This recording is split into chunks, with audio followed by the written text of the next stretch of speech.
Hey guys, Kevin here to provide you with a quick product update to our JL Fenders. So these are now a simplified, lightweight aluminum design, and we even made the light installation just a little bit easier. Now the amber light is just going to be a press fit into the slot recessed behind this face, and the clear running light is going to bolt onto the back side of this flange using the provided black button head hardware. Now the installation process for these fenders is going to be exactly the same as the previous version, so you can follow along with that video to get yours installed. Hey guys, I'm Brian, and in the JCR garage today, we're going to be installing a set of our front JL fenders.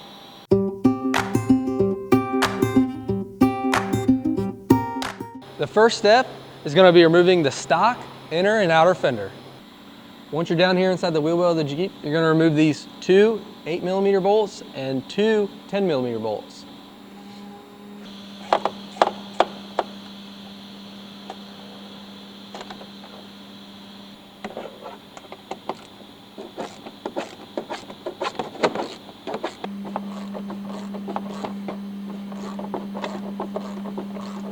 Also holding the inner fender in are 4 plastic retainer clips. You're just going to use your little panel popper tool and we're going to pop those out.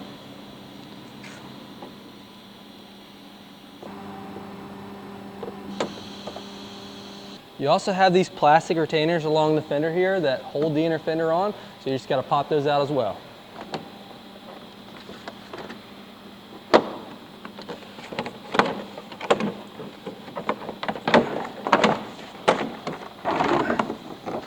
We don't need this anymore. Once you have the inner fender out of the way, you're going to remove 4 bolts on the inside of the fender, as well as some plastic retainers that hold the fender to the body of the Jeep, and this vent panel is going to come off separate from the fender.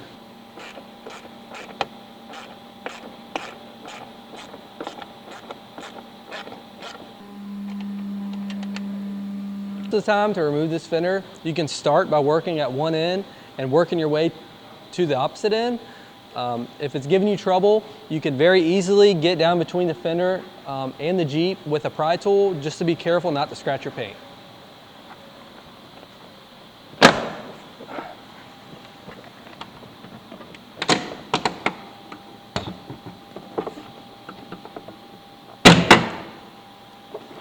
Once you have the fender off, you're going to have this wiring harness right here. On the bottom side of it, there's going to be one of these little red safety clips. You're just going to want to get your fingernail in there and slide that safety clip back. And once you have that back, you just pinch down on it and pull straight out. Okay, now once you have the fender off, if you have any of these clips left in the body that may have came out of the fender, you just want to be careful to pop those out with your panel popper tool. Once you have those out, you have this last vent panel that you have to pop out. You can get to those clips on the back side of it. You just want to squeeze those together while you pry it out.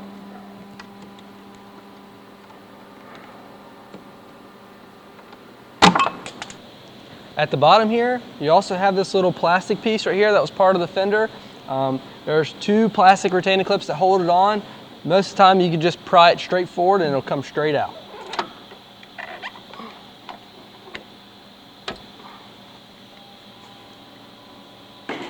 Okay, now that you have the stock fender off, we just need to take out this factory wiring harness so we can reuse it in our new fender. Holding this harness on are just some little zip tie retainer clips. So we're just going to use our popper tool here and we're just going to pop these out.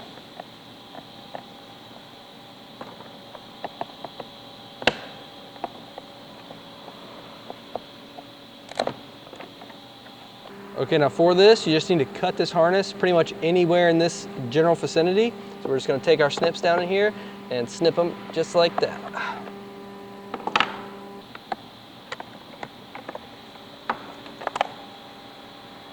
Okay, now that we have the harness removed from the stock fender, we got our fender laid out here.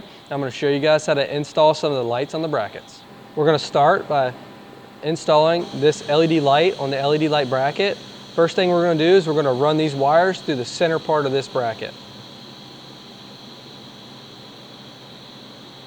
You're going to grab your 2 1-inch long 8/32 bolts, and those are going to hold the light.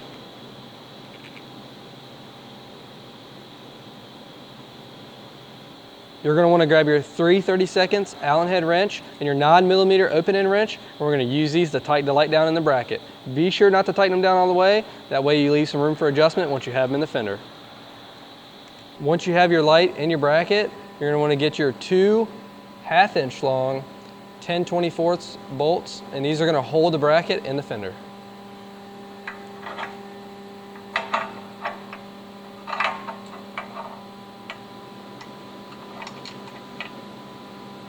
Okay, now we have found that on this back bolt, it is a little bit easier to get everything started if you put the nut up against the bracket before you push it up against the fender. Once you have that started though, you want to leave everything loose, as you can see here, for some adjustment left or right until you get that light centered inside of our fender. Once you have your light centered in your fender, you can take your 1/8 Allen head wrench and tighten these down. You don't need a wrench on the back of them because we use flange nuts on the back.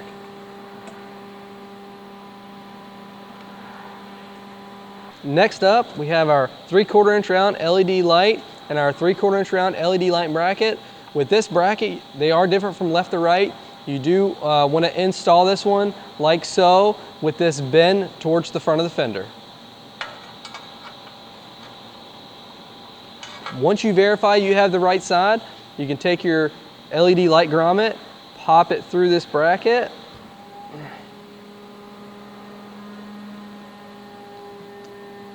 then push the LED light through the grommet.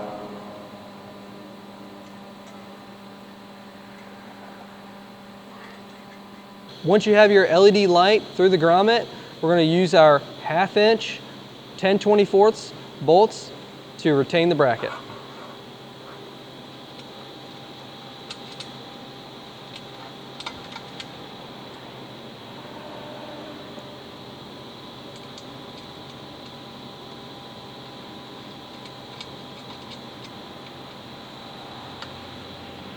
Once again, you want to leave everything kind of loosely installed for some adjustment.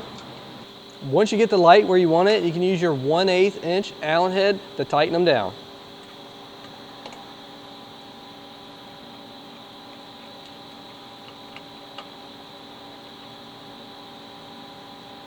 All right guys, now it's time for the part that nobody wants to do, and that's the wiring.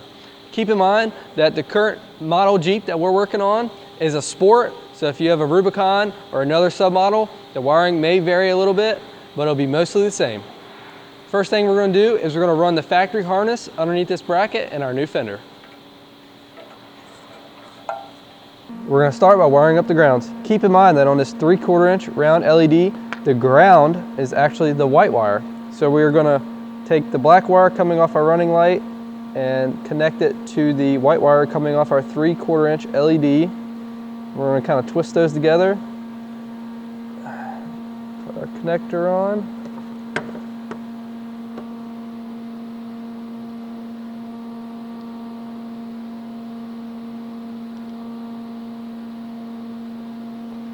We're going to connect it to the black wire coming off the factory harness.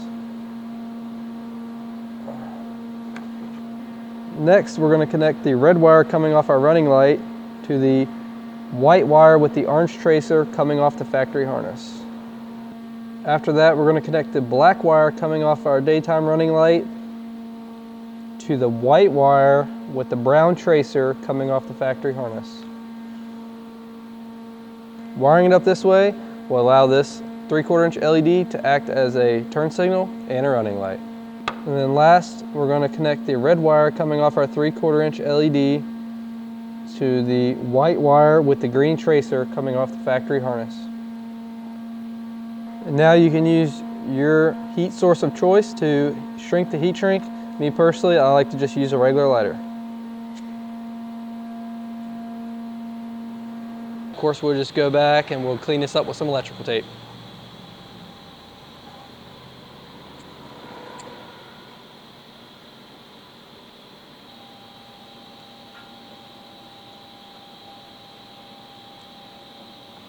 Okay, so with your fenders, you're going to get this fender support bracket right here. On this fender support bracket, it's going to get 2 5/16 nut clips, like so.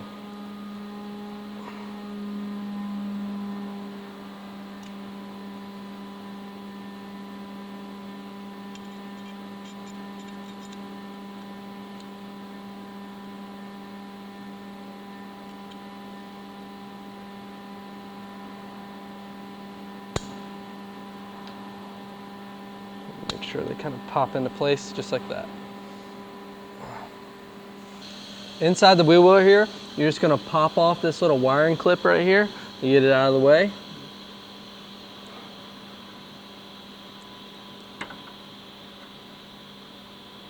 Okay, so once you have this harness removed, the first thing you're gonna do is you're gonna open up this second hole right here to a 5/16 with a 5/16 drill bit.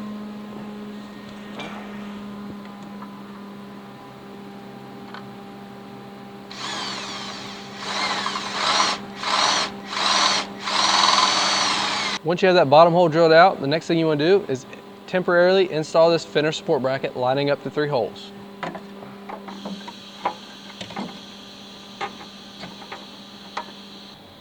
Once you have the holes lined up, you're going to use your 3/16 Allen head and we're going to tighten them down.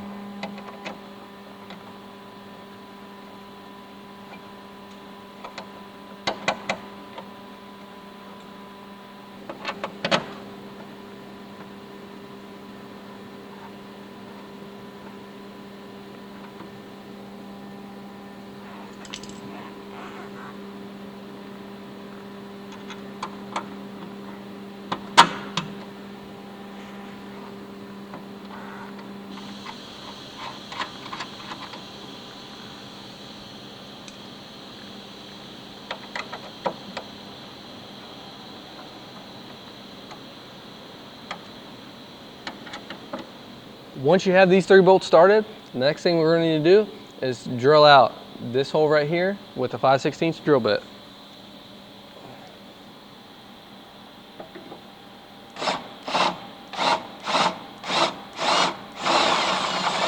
Okay, now once you have that bolt in, you got to remove these 2 bolts so we can install the fender.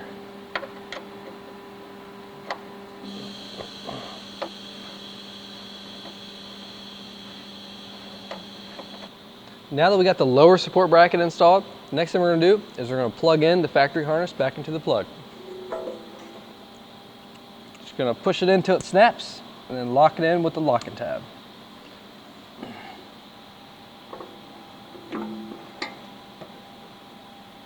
Now we're going to install our 1-inch long 5/16 bolts into this bracket that has the clip nuts on it to hold it in place.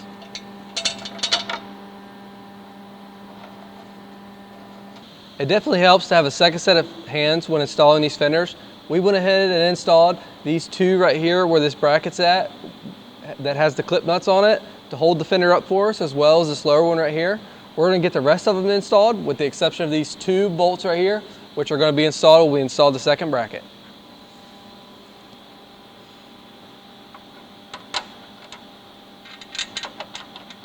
It is pretty tight up here between the outer skin of the Jeep and the inner structure, so it may help to put the flange nut on the end of a wrench like this and to feed it up in there.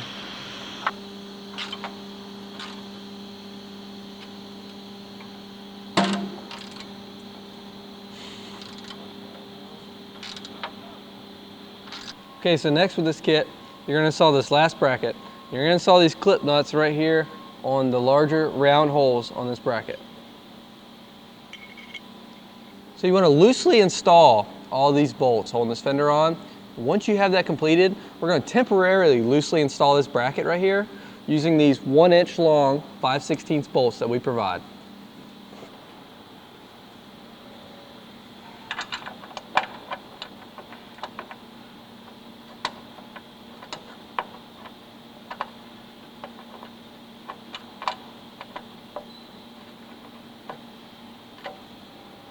Now that we have this bracket loosely installed, we're going to use it as a template to drill in the center of this cross member right here.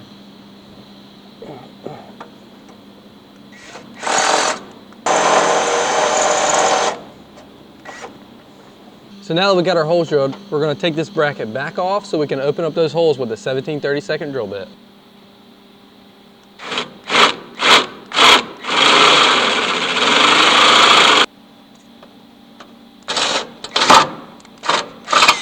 For more information on installing these rib nuts, click on the link above to Daryl's video where he covers installation and tricks on how to adjust the rib nuts. Okay, now that we got these holes opened up to a 17/32 and we got our rib nuts installed, we're going to reinstall this bracket starting with the rib nuts first.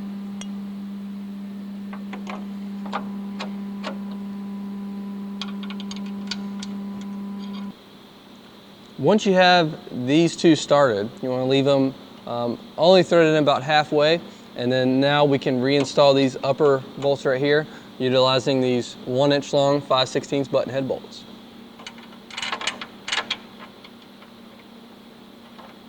Now that you got all your bolts started, you can go through and tighten them all down. So as I'm finishing installing this fender, I just wanted to share with you guys about this little tool that we have here at the shop. It's a Husky brand 1/4-inch ratchet wrench that can accept a small Allen bit. We have found that this tool right here helps a lot with installing these fenders. So just want to share that with you guys. I'm sure there's other companies that make it, but this is the one that we have, and just want to share that. Okay, now that we got this fender installed, the last thing we need to do is install these 2 bolts through these standoffs coming off the Jeep into these upper brackets. There is an oval hole and a round hole. You want to make sure you use the round hole right there. Depending on the paint thickness, you may have to open up those holes a little bit with a drill bit, as these 5/16 bolts are pretty tight in there.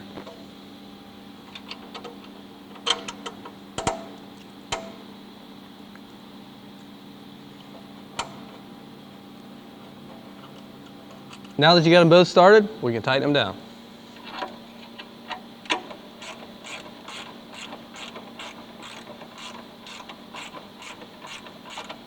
Okay guys, so the last thing we want to talk about is this stock fender mounting location that's coming off the Jeep's body. It's no longer necessary with our new fender, so you can either keep it there or you can cut it off with your choice of cutting tool. Okay guys, if you have any questions about this install, feel free to give us a call at 269-353-1184 or shoot us an email at tech@JcrOffroad.com. Now that you got your fenders installed, get these tires aired down and hit the rocks.